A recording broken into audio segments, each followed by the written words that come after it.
Breaking news. Aghori Chanchalguda జైల్లో హడావిడి చేస్తోంది. తనకు వర్షిణిని చూపించాలంటూ జైలు అధికారులతో వాగ్వాదానికి దిగుతోంది.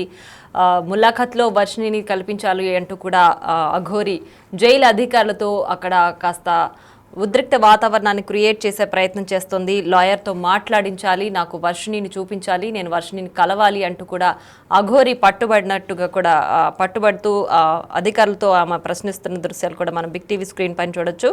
అయితే ప్రస్తుతం నార్సింగ్ రీహాబిలిటేషన్ సెంటర్లో వర్షిణి ఉంది. వర్షిణికి ఇప్పటికే సిబ్బంది కూడా కౌన్సిలింగ్ ఇస్తున్నారు. ఆవిడ మానసిక స్థితి సరిగా లేదని తల్లిదండ్రులు ఆవేదన చెందుతున్న నేపథ్యంలో వర్షిణిని రీహాబిలిటేషన్ సెంటర్కి పంపించారు. అక్కడ ఉన్నటువంటి సిబ్బంది ఆమె కౌన్సిలింగ్ ఇస్తూ ఆమె నార్మల్ అయ్యే స్థితికి తీసుకొచ్చే ప్రయత్నం చేస్తున్నారు. అయితే ఇప్పటికే అఘోరి 14 రోజుల రిమాండ్లో ఉన్నారు. వర్షిణిని చూపించాలి, వర్షిణితోనే మాట్లాడాలి, ములాఖత్లో నాకు వర్షిణితో ములాఖత్ చేయించాలి అంటూ కూడా జైలు అధికారులతో అఘోరి వాగ్వాదానికి దిగుతుంది. ప్రస్తుతం దీనికి సంబంధించి పూర్తి డీటెయిల్స్ అందించడానికి మా ప్రతినిధి గౌతమి సిద్ధంగా ఉన్నారు. గౌతమి, చెప్పండి. అయితే అఘోరి జైల్లో అధికారులతో వాగ్వాదానికి దిగుతుంది. వర్షిణిని చూపించాలి, తన్ని కలవాలి అంటూ కూడా చెప్పడం చూస్తుంది. ఇదంతా చేస్తుందంటూ కూడా చెప్తున్నారు. ఏంటి అసలు ప్రస్తుతం అఘోరి పరిస్థితి ఏంటి? పోలీసులు ఏమంటున్నారు? రైట్ ప్రియా, అయితే అఘోరిని అరెస్ట్ చేసిన తర్వాత ముఖ్యంగా నిన్న నైట్ అంతా కూడా తను చాలా కామ్గా ఉంది. అలాగే లోపల ఎవరితో కూడా తను మాట్లాడలేదు అని కూడా చెప్పడం జరిగింది. అయితే ఈ నేపథ్యంలోని తను కామ్గా ఉండడమే కాదు, కొన్ని మంత్రాలు చదవడం కానీ లేకపోతే కొన్ని పూజలు చేయడం కానీ తను చేసింది అని కూడా బయటకు వినిపిస్తూ ఉన్నాయి. అంటే మనం గతంలోని మనం చూసాం, దేవుళ్ళ దగ్గరికి వెళ్ళినా లేకపోతే ఎక్కడికి వెళ్ళినా సరే తను కొన్ని సింబల్స్ చూపిస్తూ దేవుళ్ళని పూజ చేసే విధానాలు మనం చూస్తూ ఉన్నాం. అయితే ముఖ్యంగా ఇక్కడ జైల్లోకి వెళ్ళిన తర్వాత ఎవరితోని మాట్లాడకుండా ఉండి ఇలాంటి మంత్రాలు అలాగే ఈ ముద్రలు పెట్టి అందరినీ కూడా భయపెట్టే ప్రయత్నం కూడా చేసింది. ఇదే కాకుండా జైల్లో గట్టిగా నేను వర్షిణిని చూడాలి, నా కోసం వర్షిణి బయట వెయిట్ చేస్తోంది, నేను ఎలా అయినా ములాఖత్ పెట్టండి, వర్షిణితోని నాకు ములాఖత్ కావాలి.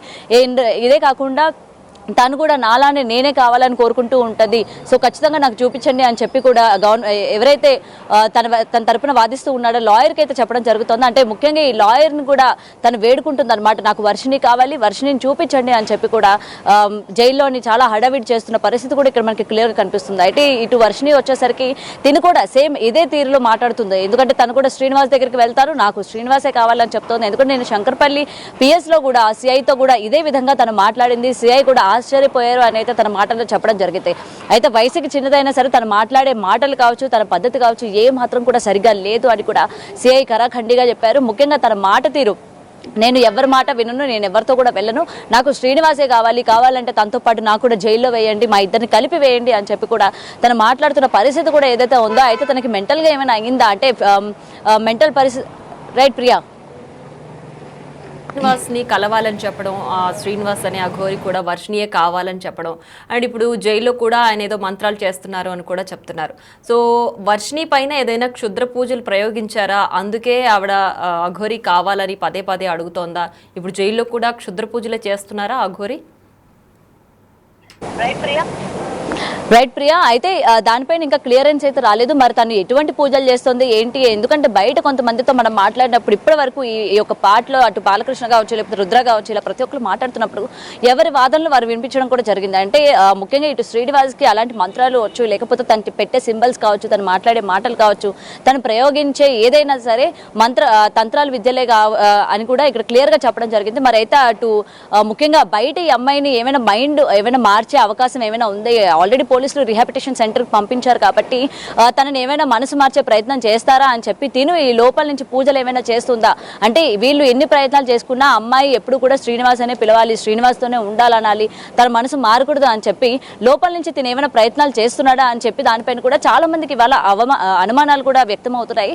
ముఖ్యంగా దీని గురించి కూడా ఇవాళ అంటే లోపల ఉన్న వాళ్ళు దగ్గరికి వెళ్ళాలన్నా లేకపోతే ఏమైనా మాట్లాడాలన్నా కూడా కొంచెం సందేహం పడుతున్నట్టు కూడా ఇక్కడ క్లియర్ గా కనిపిస్తుంది. అయితే పోలీసులు ఏం చెప్తున్నారు? అఘోరి అనే శ్రీనివాస్ కి వర్షిణితో ములాఖత్ ఏర్పాటుకి ఏమైనా చేస్తున్నారా? అంటే వాళ్ళతో వాగ్వాదానికి దిగుతుంది కదా, సో వాళ్ళు ఏమైనా ప్రయత్నాలు చేస్తామని చెప్పారా అఘోరికి? లేదు ప్రియా, ఎందుకంటే ఎటువంటి ములాఖాత్ కూడా పెట్టే అవకాశం లేదు. మళ్ళీ ఆ అమ్మాయిని కనుక చూపించినట్లే అయితే మళ్ళీ వీడు ఏమైనా చేస్తాడేమో, లేకపోతే ఆల్రెడీ అమ్మాయిని వాడి నుంచి దూరంగా తీసుకువెళ్ళాలి అనే కదా ఆల్రెడీ వాళ్ళ పేరెంట్స్ని అప్పచెప్పడం. కానీ ముందుగా అమ్మాయి మైండ్ని సరిచేసి అమ్మాయి పద్ధతిని ఒక దారిలో పెట్టి అప్పుడు వాళ్ళ పేరెంట్స్కి అప్పచెప్పాలన్నట్టే కదా ఇటు రిహాబిలిటేషన్ సెంటర్కి పంపించారు. సో డెఫినెట్గా శ్రీనివాస్కి అయితే చూపించే ప్రయత్నం చేయరు. ఎందుకంటే మొత్తం కూడా జరిగింది శ్రీనివాస్ వల్లనే కాబట్టి వాళ్ళ అమ్మాయి ప్రవర్తించిన తీరు కాబట్టి వాడే కావాలి అని చెప్పి తన దగ్గరికి వెళ్ళిపోవడం కావచ్చు, ఇన్ని రోజులు తనతో ఉండడం కావచ్చు, ఇదంతా కూడా అమ్మాయిని ట్రాప్ చేసి ఆ అమ్మాయిని కావాలని తీసుకుపోయాడు అని చెప్పి జరుగుతున్నప్పుడు ఇటు తిను ములాఖత్ కావాలి లేకపోతే వర్షని చూపించండి అంటే ఏ మాత్రం కూడా చూపించే ప్రయత్నం చేయరు పోలీసులు. ఎందుకంటే పోలీసుల అండర్లో ఆ అమ్మాయి ఉంది. మరోసారి కనుక చూపిస్తే ఈ అమ్మాయి ఇంకా బలపడే అవకాశాలు ఉన్నాయి. ఎందుకంటే ఇంకొకసారి కనుక చూపిస్తే అక్కడి నుంచి వచ్చే ప్రయత్నం కూడా చేయదు. ఇంకా అక్కడ చాలా వాగ్వాదానికి దిగే అవకాశాలు కూడా ఉన్నాయి. కాబట్టి ఎట్టి పరిస్థితుల్లో కూడా వర్షిణిని పోలీస్ స్టేషన్కి తీసుకెళ్లరు. కేవలం రిహాబిలిటేషన్ సెంటర్లోనే 15 రోజుల పాటు తన అబ్జర్వేషన్లో ఉంచి తన మైండ్ సెట్ అది క్లియర్ చేసి కౌన్సిలింగ్ ఇచ్చి తర్వాత వాళ్ళ పేరెంట్స్ ఇంటికి విజయవాడ పంపించే అవకాశాలు ఉన్నాయి. వాళ్ళ పేరెంట్స్కి అప్పచెప్తామని అయితే పోలీసులు చెప్పడం జరిగింది. సో ఎట్టి పరిస్థితుల్లో కూడా ఇటు శ్రీనివాస్ ఎంత మొరపెట్టుకున్నా నాకు సహాయం చేయండి, వర్షిణి కావాలి, మేము ఇద్దరం కూడా అమర ప్రేమికులు, మాకు చూపించండి అని చెప్పి ఎంత మొరపెట్టుకున్నా సరే ఏ మాత్రం కూడా వర్షిని తీసుకెళ్లే పరిస్థితి లేదు. చూపించే ప్రయత్నం కూడా అస్సలు చేయరు. ఇప్పుడు వర్షిని తల్లిదండ్రులు ఏం చెప్తున్నారు ఈ మొత్తం వ్యవహారంలో? అటు అఘోరి కావచ్చు, వర్షిని కావాలంటున్నారు, వర్షిని కూడా అఘోరి కావాలని చెప్తున్నారు. సో వర్షిని తల్లిదండ్రులు ఏం చెప్తున్నారు? తను కోలుకునే స్థితి కనిపిస్తుంది, రీహాబ్లో తను కోలుకుంటుంది అనే ఆశాభావం ఏమైనా వ్యక్తం చేస్తున్నారా? రైట్, నిన్న కూడా పిఎస్లోని పోలీసులను అదే వేడుకోవడం జరిగింది. మా అమ్మాయిని మాతోనైతే పంపించొద్దు, ఎందుకంటే గతంలో అలాగే పంపిస్తే, ఎందుకంటే గుజరాత్ నుంచి పంపించినప్పుడు అలానే వాళ్ళ అమ్మాయి వాళ్ళని మభ్యపెట్టి పారిపోయిన పరిస్థితి ఉంది కాబట్టి ఈసారి అలా పంపించొద్దు, మొత్తం కూడా అమ్మాయికి ట్రీట్మెంట్ ఇచ్చి క్లియర్ అయిన తర్వాత మీరు మాకు అప్పచెప్పండి, మేము పర్వాలేదు అని చెప్పి కూడా వాళ్ళైతే చెప్పడం జరిగింది. నిన్న వాళ్ళు ఆంధ్ర వెళ్ళిపోతామని కూడా చెప్పడం జరిగింది. సో వాళ్ళు ఏంటంటే ఇటు శ్రీనివాస్ ఎలా అయినా సరే తనకి తగిన శిక్ష పడాలి, అటు కుటుంబ సభ్యులకు కానీ ఇందులోని ఇన్వాల్వ్ చేయొద్దు అని కూడా చెప్తూ ఉన్నారు. ఎందుకంటే వాళ్ళకి సంబంధం లేదు అంటున్నారు. అటు శ్రీనివాస్ కుటుంబ సభ్యులు కూడా వాడు ఎలా పోతే పోనీ, మాకు అవసరమే లేదు, వాడిని జైల్లో పెట్టినా సరే మాకు అవసరం లేదు అని చెప్పి కూడా అటు వాళ్ళ అమ్మ నాన్న కూడా మాట్లాడిన పరిస్థితులు కూడా ఉంటాయి. సో ఏదైనా సరే మొత్తం కూడా ఒకవైపు అయిపోయింది అని కూడా చెప్పుకోవచ్చు. ఎందుకంటే శ్రీనివాస్ చేసిన అక్రమాలు కావచ్చు, లేకపోతే ఇలా అమ్మాయిని తీసుకెళ్లడం కావచ్చు, ఇవాళ ఎవరు కూడా శ్రీనివాస్ వైపు మాట్లాడే పరిస్థితి కూడా కనిపించట్లేదు. అండ్ ఇటు ముఖ్యంగా వర్షిని కూడా అటు పేరెంట్స్ దగ్గర వెళ్ళడానికి కూడా ఇంట్రెస్ట్ చూపించట్లేదు. ఏదైనా సరే నన్ను వదిలేస్తే నేను మా అత్తగారి ఇంటికి వెళ్ళిపోతాను అంటే శ్రీనివాస్ వాళ్ళ అమ్మగారి ఇంటికి వెళ్ళిపోతానని అయితే అమ్మాయి ఖరాఖండిగా చెప్తుంది. ముఖ్యంగా వాళ్ళ పేరెంట్స్తో కూడా ఇదే ఫేస్ టు ఫేస్ చెప్పడం జరిగింది. నిన్న కూడా గుర్తుపట్టడం కూడా జరిగింది. ఎందుకంటే ఇక్కడ చాలా మంది అమ్మాయి కాన్షియస్లో లేదు, అమ్మాయి ఎవరిని కూడా గుర్తుపట్టే పరిస్థితుల్లో లేదు అని కూడా చెప్పడం జరిగింది. కానీ అదేమీ కూడా లేదు. నిన్న వాళ్ళ పేరెంట్స్ ఇద్దరిని కూడా గుర్తుపట్టింది. నేను ఇంటికి రాను అని కూడా తను చెప్పడం జరిగింది. అసలు నేను ఎప్పటికీ కూడా రాను, ఎందుకంటే నేను మేజర్ని కాబట్టి నాకు నచ్చిన వ్యక్తిని నేను పెళ్లి చేసుకున్నాను, నాకు నచ్చినట్టు నేను జీవిస్తాను, మా అత్తగారి ఇంటికి నేను వెళ్ళిపోతాను, శ్రీనివాస్ వచ్చినంత వరకు నేను మా అత్తగారి ఇంట్లో నేను వెయిట్ చేస్తాను, వాళ్ళని నేను చూసుకుంటాను అని కూడా వర్షిని చాలా గట్టిగా చెప్తున్న పరిస్థితి ఇక్కడ కనిపిస్తుంది. నిజంగా తన మాటలు విని అక్కడ పోలీసులు కూడా కంగు తిన్నారన్న విషయం అయితే క్లియర్గా కనిపిస్తుంది. ఎందుకంటే తను ఈ విధంగా మాట్లాడుతుంటే తను మెచ్యూర్డ్గా మాట్లాడుతుందా లేకపోతే తెలిసి తెలియక మాట్లాడుతుందా అనే దానిపైన కూడా ఒక క్లియర్ కట్గా రాలేకపోతున్నారు. మరి అమ్మాయి పరిస్థితి కూడా చూసుకుంటే నిన్న మొత్తం కూడా తను మాట్లాడే విధానం కావచ్చు, లేకపోతే అమ్మాయి ప్రవర్తన కావచ్చు, ఆ అమ్మాయి అపియరెన్స్ కావచ్చు, చాలా తేడాగా ఉంది. ఎందుకంటే గతంలో చూసిన వర్షినికి వారం రోజుల తర్వాత చూసిన వర్షినికి చాలా డిఫరెన్స్ ఉంది. సో విష్ణు ఏదైతే వాళ్ళ పేరెంట్స్ అందరూ కూడా ఎలిగేషన్ చేస్తూ ఉన్నారో, ఏదైనా మందు పెట్టారు, ముఖ్యంగా పసరు మందు పెట్టారు, అందుకే మా అమ్మాయి ఈ విధంగా మాట్లాడుతుంది, మొత్తం కూడా తల వరకు శ్రీనివాసే ఎక్కువ ఉన్నాడు, శ్రీనివాస్ అనే అంటున్నారు. కాబట్టి ఖచ్చితంగా మా అమ్మాయికి టెస్టులు చేయండి, బ్లడ్ టెస్ట్ చేయండి, అన్ని రిపోర్ట్స్ అన్ని కూడా మంచిగా వచ్చిన తర్వాత కౌన్సిలింగ్ బాగా ఇచ్చిన తర్వాతే మాకు అందజేయండి, నెలైనా పర్వాలేదు, 2 నెలలైనా పర్వాలేదు అని చెప్పి కూడా వాళ్ళ పేరెంట్స్ నిన్న అక్కడ గట్టిగా చెప్పడం కూడా జరిగింది. వాళ్ళ అమ్మాయి క్షేమంగా ఉండడమే వాళ్ళకి కావాలి అని కూడా ఇక్కడ చెప్తున్న పరిస్థితి ఉంది ప్రియా.